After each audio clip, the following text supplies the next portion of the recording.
Mary, what on earth is this all about? The loudest voice echoes through the house today. My name is Mary. I'm a housewife living with my in-laws.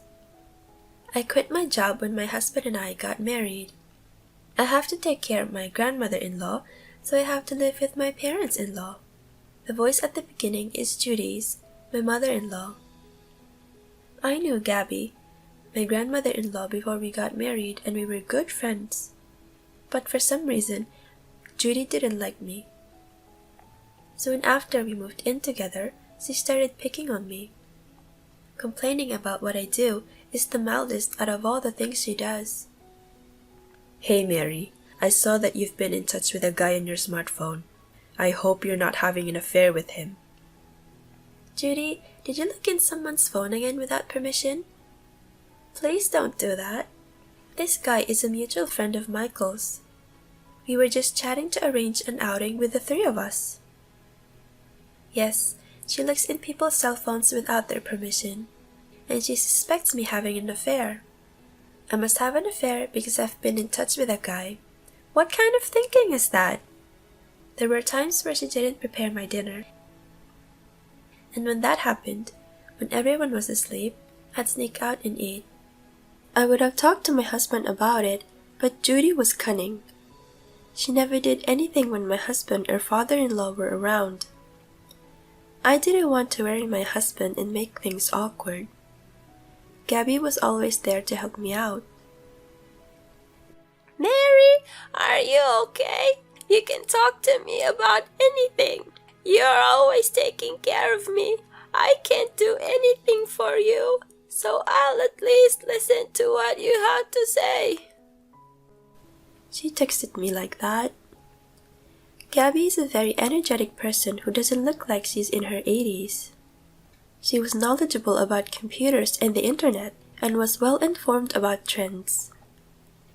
After my grandfather-in-law passed away, she first declined to move in with her son's family and said, I'm finally able to live alone.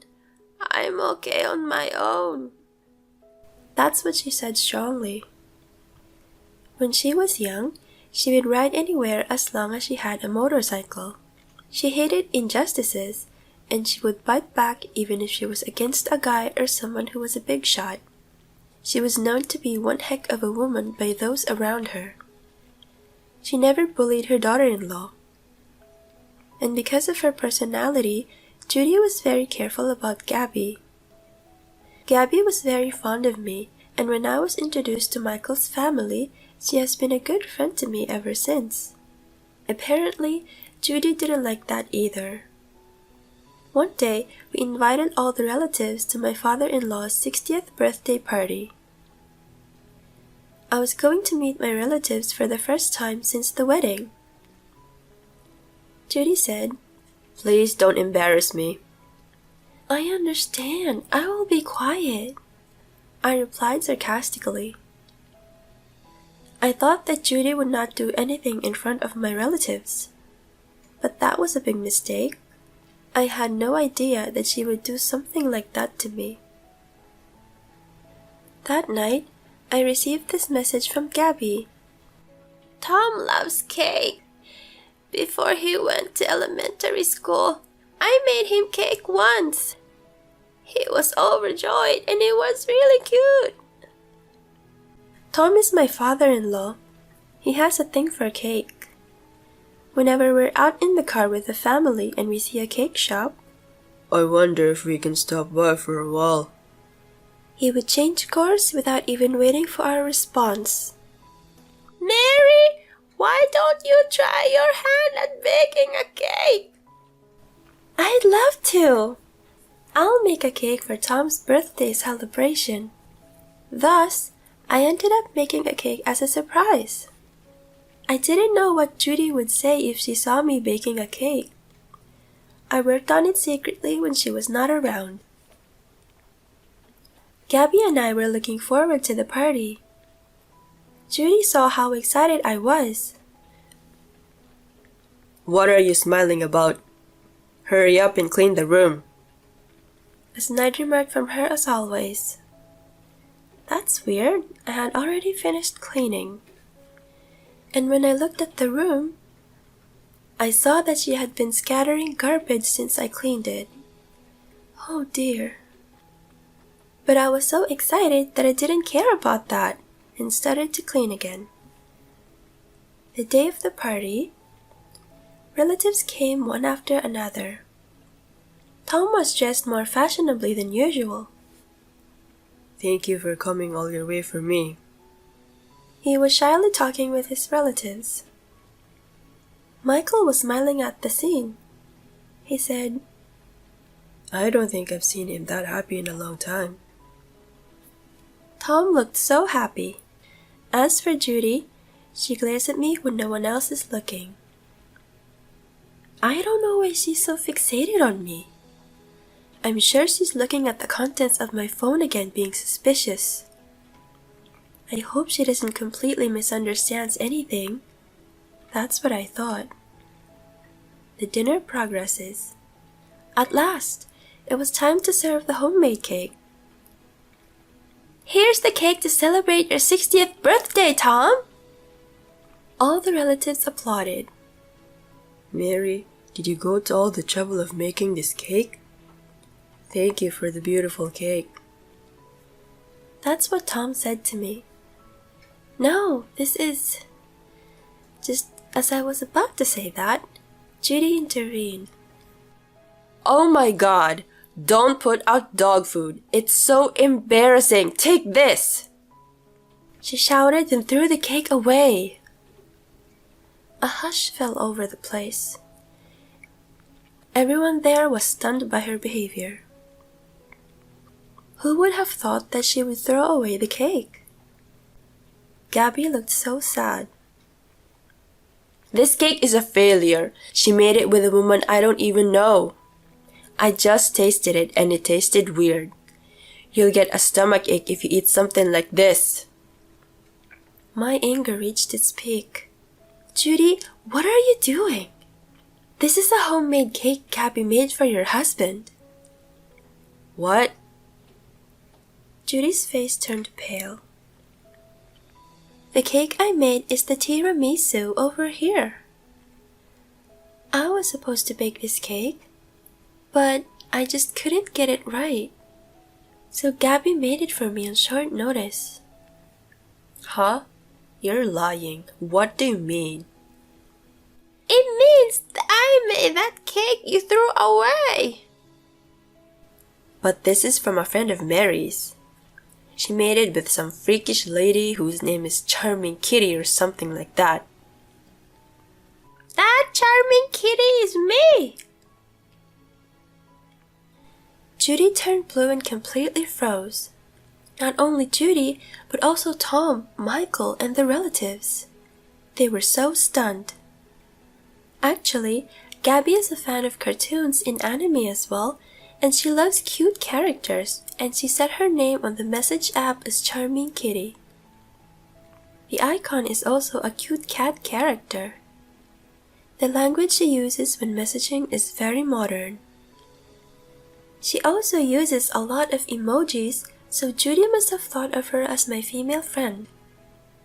I knew I couldn't let this opportunity pass me by.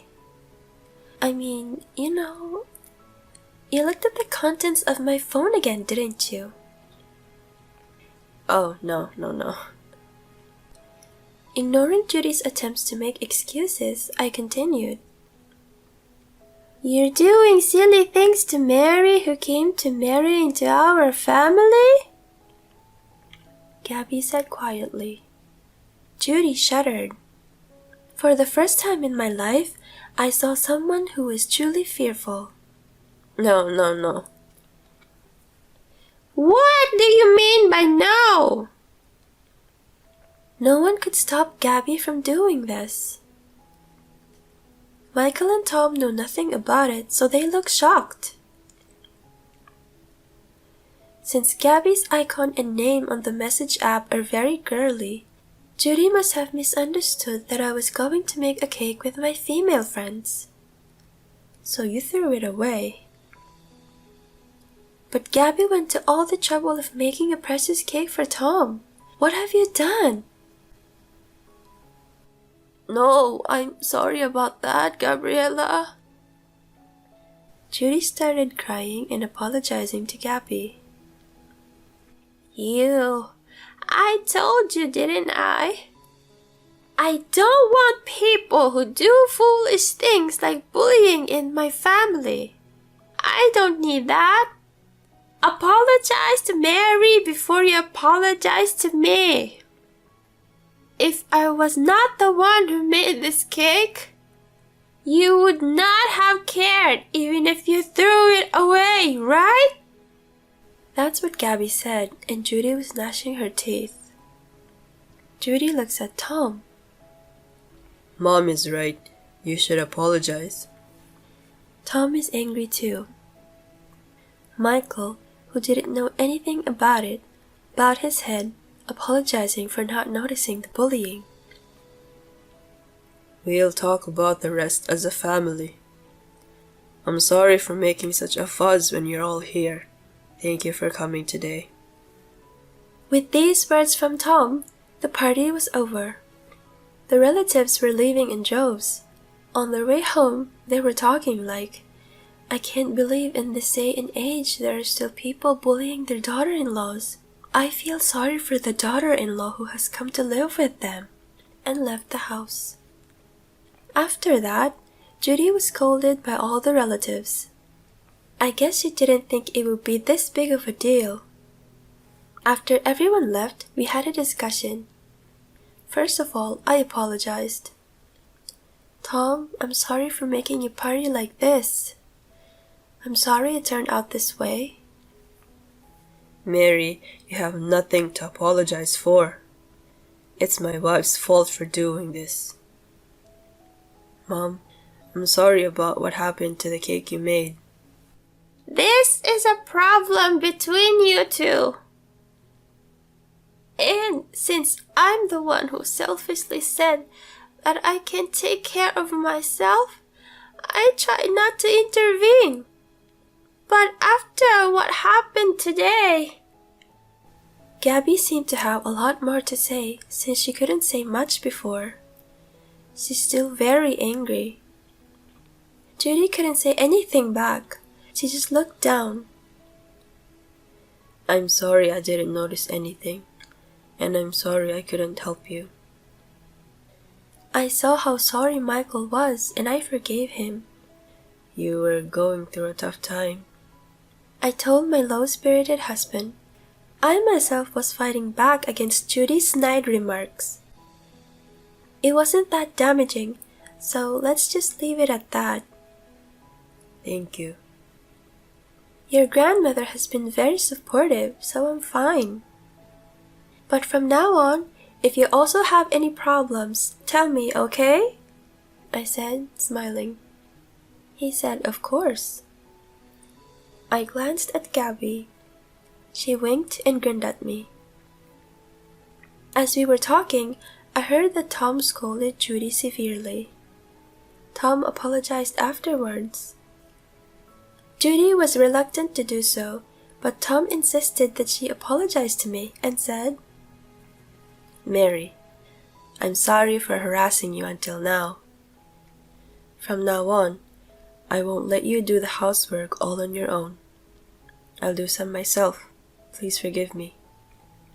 Now that she said that, I can't forgive you right away. Oh no, but I apologized.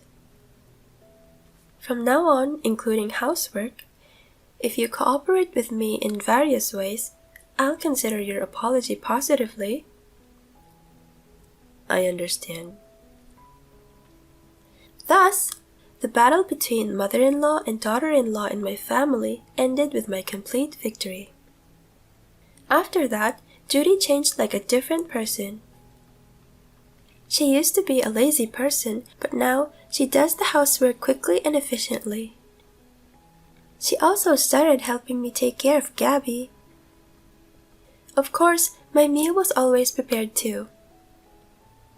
I heard that she went to apologize to the relatives who attended the party. Gabby, Judy has changed, hasn't she? She started helping me in various ways. One day, I spoke to Judy. Judy, you've been helping me with housework and stuff. Thank you. What are you talking about? Of course. I'm really sorry for everything I've done to you. Again, I received an apology from Judy. No. We'll do things together from now on. I'm looking forward to working with you, I said, and she nodded with tears in her eyes, and we laughed together. Later, Judy apologized again to Gabby for the cake she threw away. She even asked her to make the cake again so that she could help out as well. Gabriella, could you please make a cake again for Tom? I know I ruined the party like that. I want to celebrate properly again. I see you've changed your mind. Let's make it together with Mary, this time with the three of us. I was glad to hear that and joined in. The cake we made together went very well, and Tom was very happy too. I'm so glad we were able to celebrate once again. For the first time in a long time, we were able to have a drink and enjoy conversation together as a family. There have been a lot of troublesome things since we started living together, but with the help of Gabby and Judy's change of heart, we are now able to live happily together. From now on, if something happens, I won't keep it to myself. I will talk to my husband about it. I feel like my bond with Michael has deepened because of this experience. Even if we have a new family member, I feel like we can do this with peace of mind.